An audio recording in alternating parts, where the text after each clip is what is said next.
Баршаңызға сәлем. Бүгін басты ингредиенті кешью жаңғағы болатын мынандай 2 тағам жасаймын. Печенье және қуырылған тауық еті.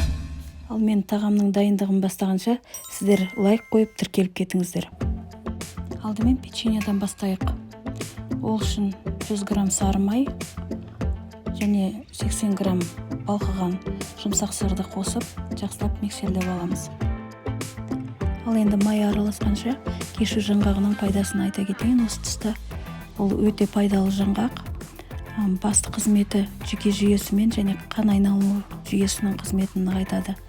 Құрамындағы омега-3, омега-6, омега-9 тобының витаминдер мен магний жүйке жүйесіне шипалы болып келеді. Және құрамындағы калий жүректің жұмысын жақсартып, тромбтарды ерітіп, қанды сұйылтады, қан қысымын түсіреді. Кешью жаңғағының тәуліктік дозасы қабылдайтын 100 граммнан аспау керек. Міне майды әбден араластырып болдық. Енді үстіне 180 грамм қантты қосып, тағы араластырамыз және азғантай ваниль қосып жүреміз. Тағы да жақсылап араластырып аламыз әбден.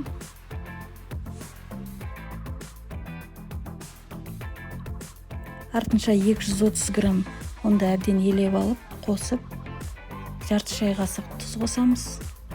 Кішкене араластырып жіберіп, соңынан үгітілген 100 грамм жаңғақты қосамыз. Сөйтіп қамыр илейміз. Дайын болған қамырдан кішкентай бөлшектер жасаймыз. Және сол бөлшектерден кішкентай домалантып шариктер жасап, оның үстін вилкамен басып формасын келтіреміз. Дайын болған печеньемізді алдын ала 180 градусқа қойылып қыздырылған духовкаға қойып 10-12 минут пісіріп аламыз. Және піскеннен кейін 2-3 минутқа қалдыра тұрамыз. Ал енді печеньеміз піскенше келесі тамағымызды дайындай берейік. Бірінші ингредиенттерін турап дайындап алайық. Ол үшін бір пияз. Пиязды әдеттегенше тураймыз.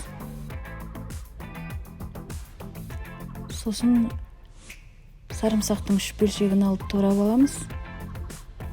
Және тауықтың төс етін ұзынша етіп тураймыз.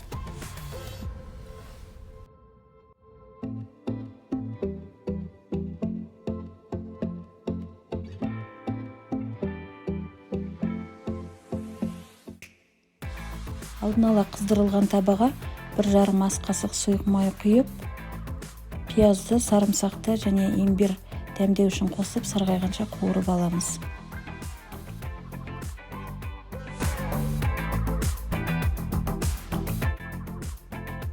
Сосын үстіне туралған тауық етін қосып, қуырып пісіріп аламыз.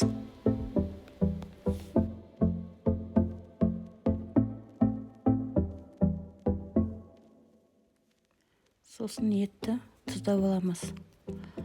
Егер үйде теңіз тұзы болса, мүмкіндігінше теңіз тұзын салған дұрыс, өйткені құрамында йод және көкөністер бар оның.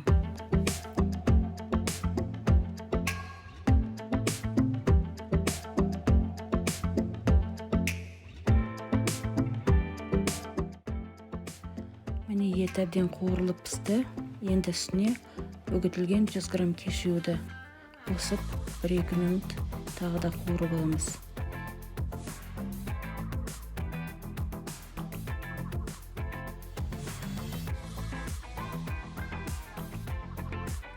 Және үстіне үйде бар көкөністерді қосып жіберіп, 1-2 минут тағы да қуырып, үстіне 2 қасық соя соусын қосамыз.